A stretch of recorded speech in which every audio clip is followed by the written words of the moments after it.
जय हिंद स्टूडेंट्स। तो स्टूडेंट्स आज के लेक्चर में हम लोग पढ़ेंगे नेचर ऑफ ऑक्साइड्स। तो आज हमारा जो थ्योरेटिकली हमें करना था क्लासिफिकेशन ऑफ एलिमेंट का पोर्शन वो खत्म हो जाएगा। उसके बाद इसके क्वेश्चंस की प्रैक्टिस चलेगी जो इसके लेक्चर्स होंगे। तो स्टार्ट करते हैं हमारा आज का लेक्चर।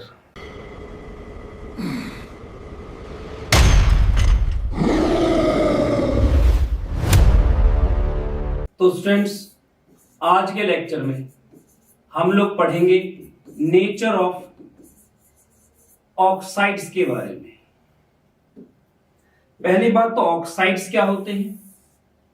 ऑक्सीजन के ऊपर 2- चार्ज तो उसे ऑक्साइड बोलेंगे, -1 होगा तो उसे परऑक्साइड बोलेंगे। ठीक है, तो इसमें सबसे पहले हम पढ़ेंगे एसिडिक ऑक्साइड के बारे में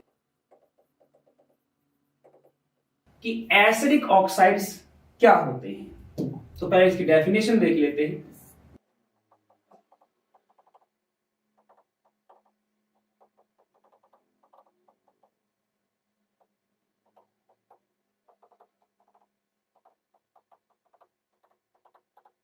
कि देखो एसिड हमें पता है बेस के साथ रिएक्शन करते ही करते हैं।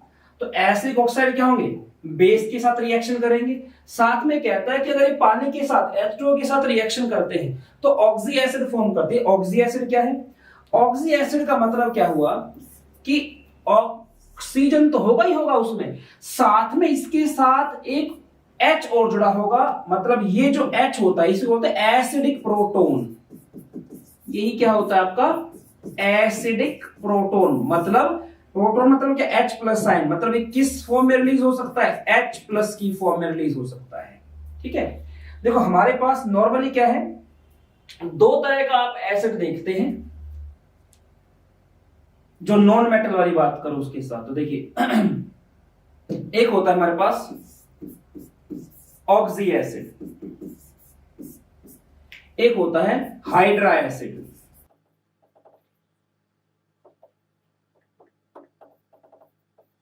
इसमें क्या होता है, इसमें जो नॉन मेटल है वो जुड़ा होता है H के साथ। ठीक है, जैसे कि HCl, HBr, ठीक है, आपका HI, इस कैटेगरी में आते हैं। ऑक्सी एसिड में क्या होता है, जो नॉन मेटल होता है वो जुड़ा होता है ऑक्सीजन के साथ, और ये ऑक्सीजन जुड़ा होता है हाइड्रोजन के साथ, जैसा कि मैंने थोड़ा सा यहां दिखाया भी है। ठीक है, तो अगर इनके एग्जाम्पल हमें लिखने हो, इनके एग्जाम्पल कैसे हो सकते थे, HNO3, ये है H2SO4, H2CO3। इन सब में क्या, जो नॉन मेटल है वो O के साथ जुड़ा है, O क्या H के साथ जुड़ा है।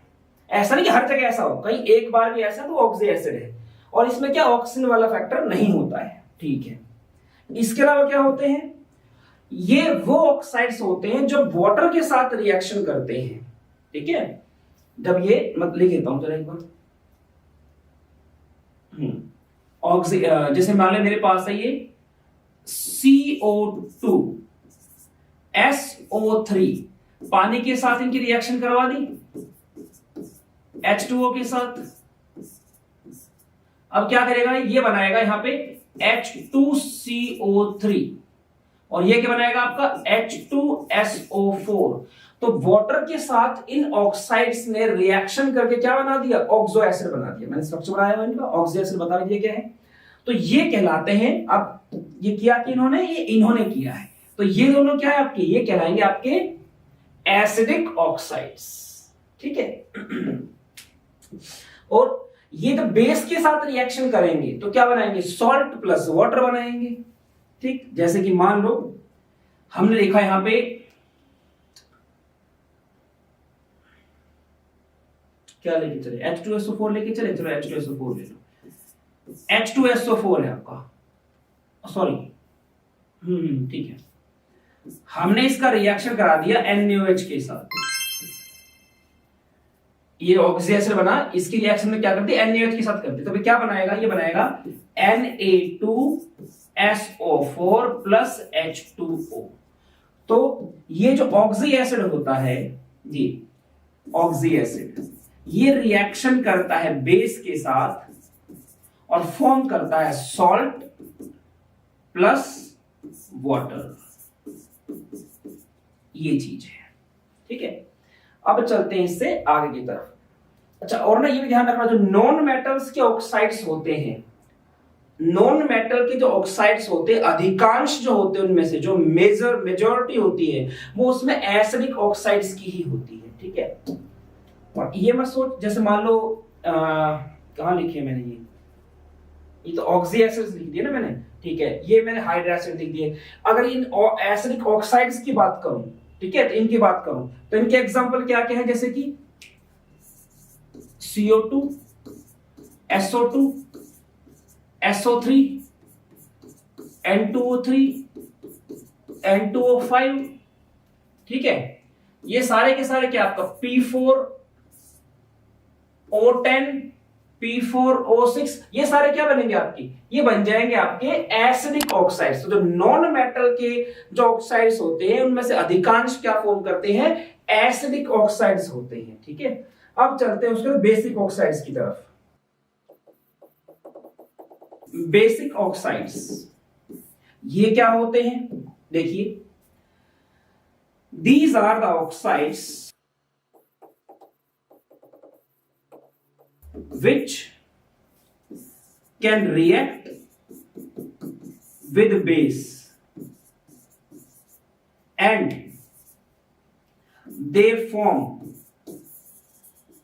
hydroxides when react with water। पानी के साथ रिएक्शन में क्या है, ये आपके हाइड्रोक्साइड फॉर्म करेंगे। हाइड्रोक्साइड मतलब क्या, इनके साथ क्या जुड़ जाएगा आपका OH माइनस जुड़ जाएगा। मैं एग्जांपल देता हूं। अच्छा, इस कैटेगरी में क्या आएगा, इसमें आप लोग लेंगे जो मेटेलिक ऑक्साइड्स होते हैं, जो मेटेलिक ऑक्साइड्स होते हैं वो इस कैटेगरी में आते हैं। उदाहरण देते हैं थोड़ा सा, जैसे कि CaO, MgO, Na2O, K2O, ये सारे किस में आएंगे आपके, ये इसी कैटेगरी के अंदर आएंगे। ठीक है, Rb2O।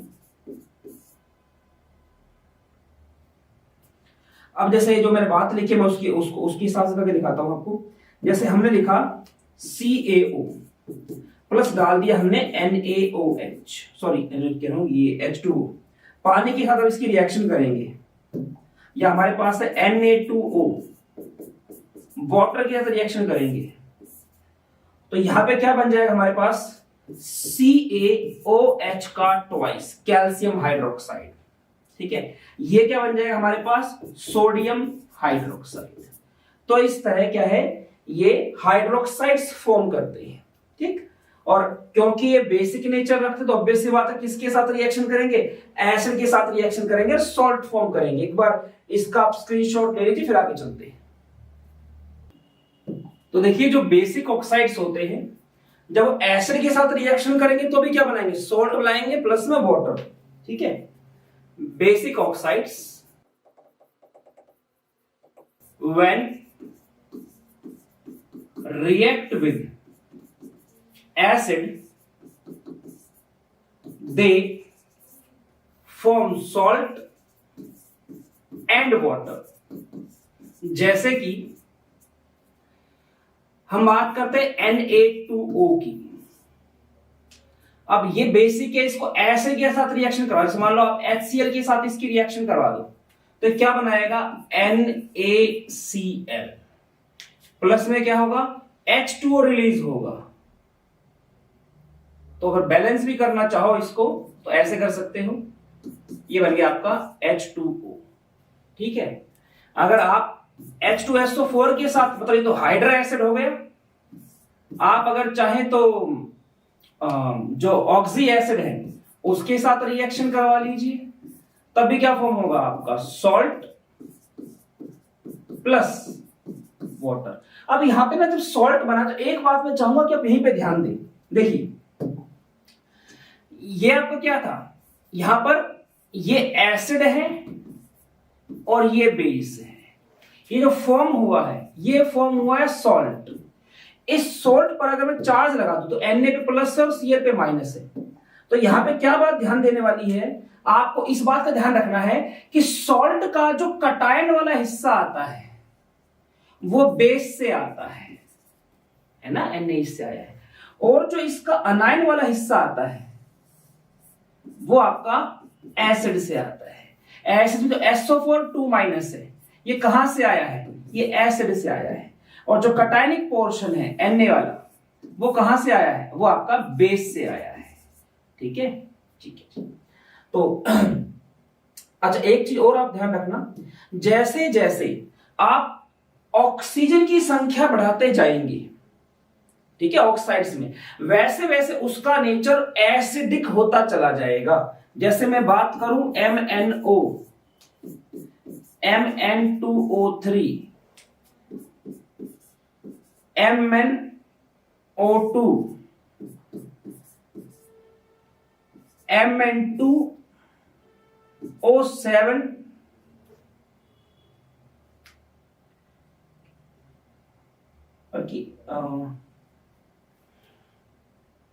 Mn2O7 हो गया, Mn2O5 भी होता है,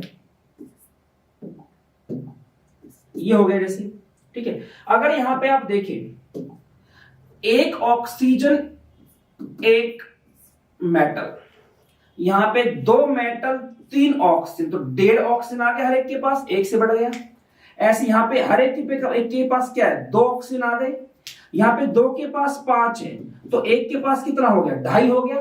तो इस तरह से हर एक के पास क्या है, मतलब जब मेटल की संख्या है, मेटल आयन, उस पे क्या ऑक्सीजन क्या बढ़ता जा रहा है। तो इसलिए अगर कोई पूछे इनमें सबसे एसिडिक कौन होगा, ये होगा। सबसे कम एसिडिक कह लो, बेसिक कौन होगा, वो ये होगा। तो इस तरह ऑक्सीजन की संख्या, और ये रूल सिर्फ आपका बेसिक वाले के लिए नहीं है, ये एसिड वाले के लिए भी, मतलब जो आपके ये तो मेटलिक ऑक्साइड हो गया, आप नॉन मेटलिक पे आ जाओ। आपका ऐसे हो गया N2O3, NO2, N2O5, है ना। ऊपर तो मैंने क्या लिया, मैंने मेटलिक वाला लिया है। मैंने बोला था मेटलिक ऑक्साइड बेसिक होते हैं, लेकिन जब उनकी ऑक्सीजन की संख्या बढ़ जाएगी तो एसिडिक नेचर बढ़ता जाएगा। और हाईएस्ट ऑक्सीडेशन स्टेट में तो क्या होता है, एसिडिक होने के चांस ज्यादा होते हैं, जो डी ब्लॉक के ऑक्साइड्स बनते हैं आपके मेटलिक ऑक्साइड्स। अब ये आपका नॉन मेटलिक ऑक्साइड है। अब यहाँ पे 2 नॉन मेटल पे, मतलब 2 N पे 3 O है, मतलब 1:1.5 हो गया। हर एक पे 1.5 ऑक्सीजन आ गया, इसमें हर एक पे 2 आ गया, इसमें क्या होगा, हर एक पे 2.5 आ गया। तो इनमें से कोई पूछे सबसे ज्यादा एसिडिक कौन है, तो ये सबसे ज्यादा एसिडिक है और ये सबसे कम एसिडिक होगा इनमें से। ठीक है, तो ये मेटलिक ऑक्साइड और नॉन मेटलिक ऑक्साइड दोनों के लिए ये रूल है कि विद इंक्रीज इन, मैं इसको लिख भी देता हूं आप लोगों के लिए।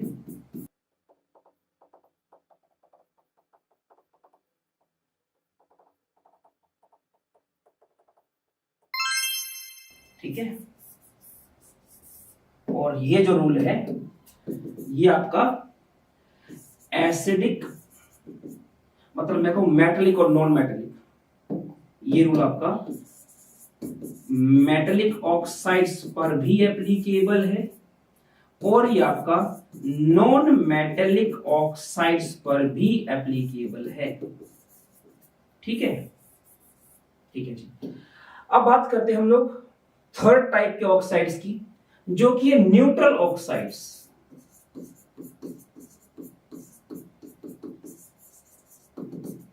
अब ये कैसे ऑक्साइड्स होते हैं,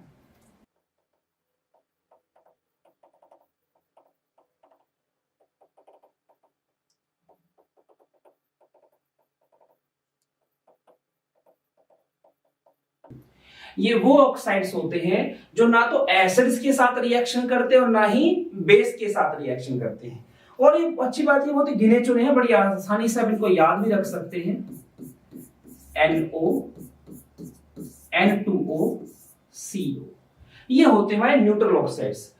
कई बार क्या है स्टूडेंट्स, H2O को भी इसमें रख देते हैं। H2O को प्लीज इसमें ना रखिए, H2O आपका न्यूट्रल ऑक्साइड नहीं होता है, वो एम्फोटेरिक ऑक्साइड होता है। वो एसिड के साथ भी रिएक्शन कर सकता है, बेस के साथ भी रिएक्शन कर सकता है। ठीक है, तो अब उसी की हम लोग बात करने जा रहे हैं।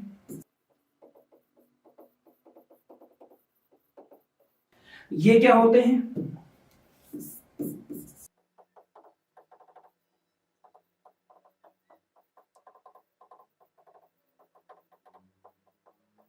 ये वे होते हैं जो एसिड्स के साथ रिएक्शन कर सकते हैं और बेसिस के साथ भी रिएक्शंस कर सकते हैं। ये आप कौन कौन से होते हैं जरा मैं लिख देता हूं आप लोगों के लिए।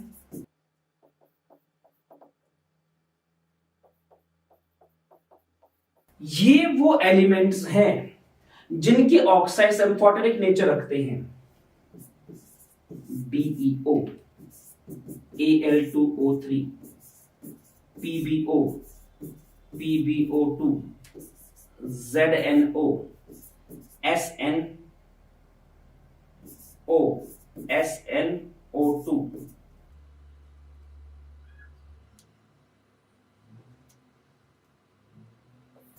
Ga2O3। ये है। आप इसको कैसे याद रख सकते हैं? आप एक लाइन याद कर सकते हैं, बीटल, बोतल नहीं है ये, बीटल है।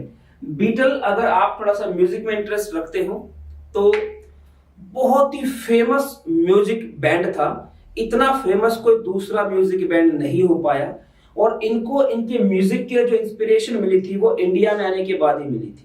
तो आप सर्च करेंगे, इनके बारे में कुछ जानेंगे तो आपको पता चलेगा सबसे फेमस बैंड रहा है ये म्यूजिक का। तो बीटल, बीटल से क्या बन गया? बीई और एल, बीई, बी हो गया अल, बीटल, बहुत अल आ रहा है तो एल, बीटल। पब में जबरदस्त,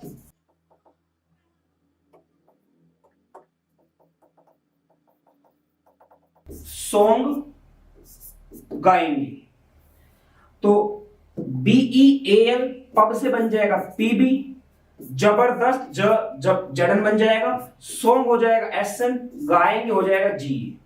तो इससे आपको ध्यान रहेगा वो कौन से मेटल्स हैं जो आपके एम्फोटेरिक ऑक्साइड्स फॉर्म करते हैं। तो ये हैं और ये इनके ऑक्साइड्स में लिख दिए हैं। अब थोड़ा स्क्रीनशॉट लीजिए फिर इनकी बात करता हूं। देखिए जो हमारे पास एम्फोटेरिक ऑक्साइड होता है, जैसे कि ZnO की मैं बात करूं, अगर मैं इसको एसिड के साथ रिएक्शन करवाऊं एक बार और एक बार मैं इसे बेस के साथ, क्योंकि ये क्या एसिड बेस दोनों के साथ रिएक्शन कर सकता है, दोनों के साथ करा के देखते हैं। यहां पे बनाएगा ये ZnCl2 प्लस में H2O, नीचे बनाएगा ये Na2 ZnO2, Na2 ZnO2 H2O। ठीक है, तो क्या फर्क है दोनों में? देखो यहां पर जब इसने बेस के साथ रिएक्शन किया है तो ये काम कर रहा है एसिड की तरह, एसिड के साथ रिएक्शन किया तो कैसे काम कर रहा है? बेस की तरह, दोनों की तरह काम कर सकते हैं। सॉल्ट बनेगा, ये सॉल्ट बन गया यहां पे, सॉल्ट, सॉल्ट प्लस वाटर। अब इन सॉल्ट में फर्क क्या है? देखो जो जब इसने एसिड के साथ मिलकर सॉल्ट बनाया है तो इसने बनाया ना कटायनिक हिस्सा, ये टूटेगा कैसे? टूटेगा Zn2 प्लस प्लस, देखो ये टूटेगा आपका Zn2 plus plus 2Cl minus. तो सॉल्ट का जो कटायनिक हिस्सा था, कटायनिक हिस्सा वो बनाया है इसने, और अब अगर इसको तोड़े तो कैसे टूटेगा? ये आपका 2Na plus plus ZnO2 2 minus. अब की बार जो इसका हिस्सा है, इसने कौन सा हिस्सा बनाया है? इसने अनायनिक हिस्सा बनाया है। ठीक है, तो इसने क्या बनाया है? सोल्ट का जो अनायनिक पार्ट है वो बनाया है। तो अगर बेस के साथ रिएक्शन करता तो सोल्ट का अनायनिक हिस्सा बनाएगा, और एसिड के साथ रिएक्शन करता तो सोल्ट का कटायनिक हिस्सा बनाएगा। अब देखो कुछ क्वेश्चन करके देखते हैं हम लोग। ठीक है,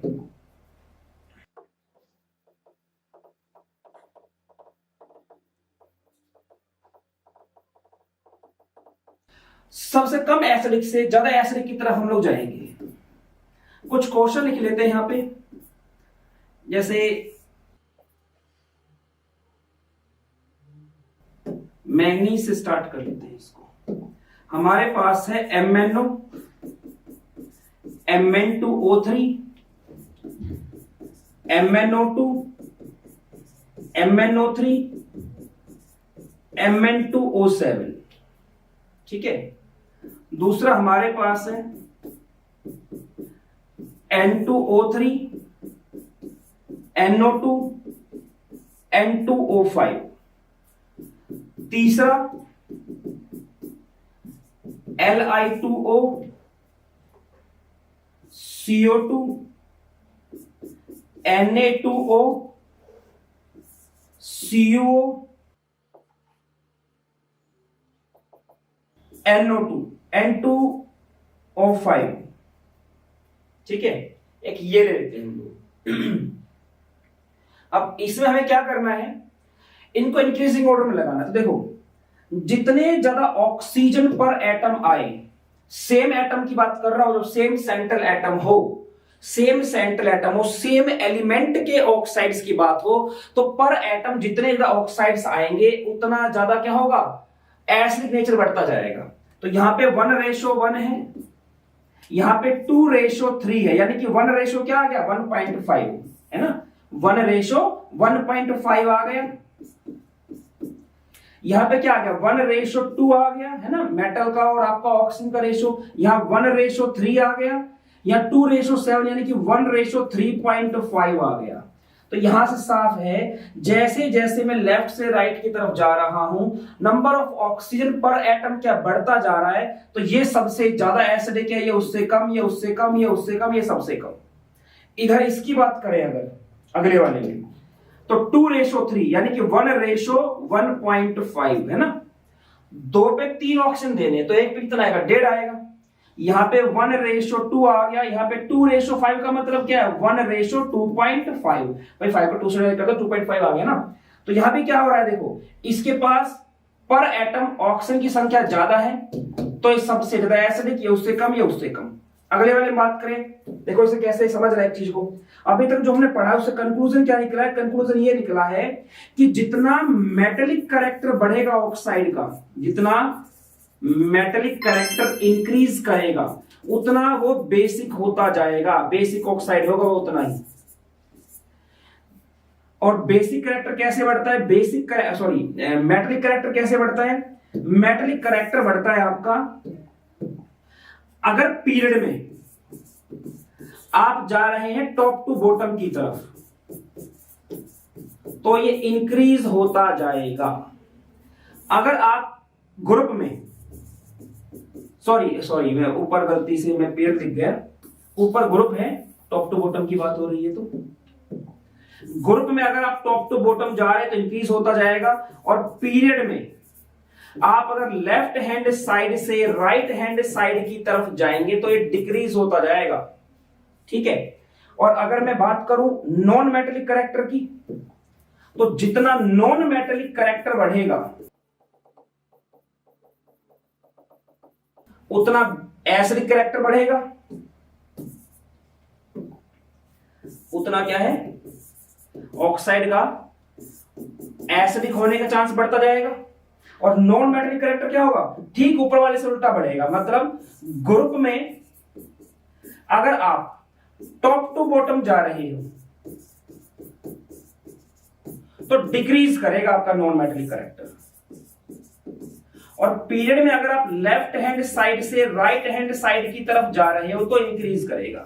इस बेस पर हम इस वाले क्वेश्चन को सोल्व कर सकते हैं। देखिए, जो Li2O है, फर्स्ट ग्रुप में ये रहा लिथियम, ठीक है जी। CO2 कार्बन ये रहा, Na2O इसके नीचे आ गया, CuO ये आ गया, N ये आ गया। देखो पहले देखो कि जो जितना राइट पे है वो उतना एसिडिक, तो N क्या आ गया, N वाला सबसे एसिडिक, तो उससे कम C वाला, N C और U सीधे सीधे लग गए, कोई टेंशन ही नहीं है। तो नंबर 1 पे क्या आएगा हमारा, N2O5, ये सबसे ज्यादा एसिडिक, दूसरे पे CO2 वाला, तीसरे पे CuO वाला। अब अगर सेम ग्रुप की बात हो, जितना मैं ऊपर से नीचे की तरफ आऊंगा, ऊपर से नीचे की तरफ आएंगे top to bottom, metallic character बढ़ेगा तो बेसिक कैरेक्टर उसका ज्यादा होगा, तो एसिडिक कैरेक्टर क्या होगा, कम। तो एसिडिक कैरेक्टर किसका ज्यादा होगा ग्रुप में, जो जितना टॉप पे होगा, क्योंकि उसका मेटलिक कैरेक्टर उतना कम। तो इन दोनों में से टॉप पे कौन सा है? लिथियम वाला। तो चौथे नंबर पे क्या आएगा आपका? Li2O, और 5 नंबर पे क्या आएगा आपका? Na2O। ठीक है, तो स्टूडेंट्स आज के लेक्चर में इतना ही। अब हमें जो थ्योरेटिकल पोर्शन इसका डिस्कस करना था मेन वो हम कर चुके, क्लासिफिकेशन ऑफ एलिमेंट का। आगे सिर्फ हम जो एंट्रेंस में क्वेश्चंस आए होंगे इसके बेस पे उन्हीं की बात करेंगे। तो स्टूडेंट्स जितना हो सकता है ज्ञान बटोरते रहिए, अपने टीचर्स का सम्मान कीजिए। मिलते हैं नेक्स्ट लेक्चर में, तब तक फिजिकली, मेंटली और स्पिरिचुअली तगड़े होने में ध्यान दीजिए। जय हिंद।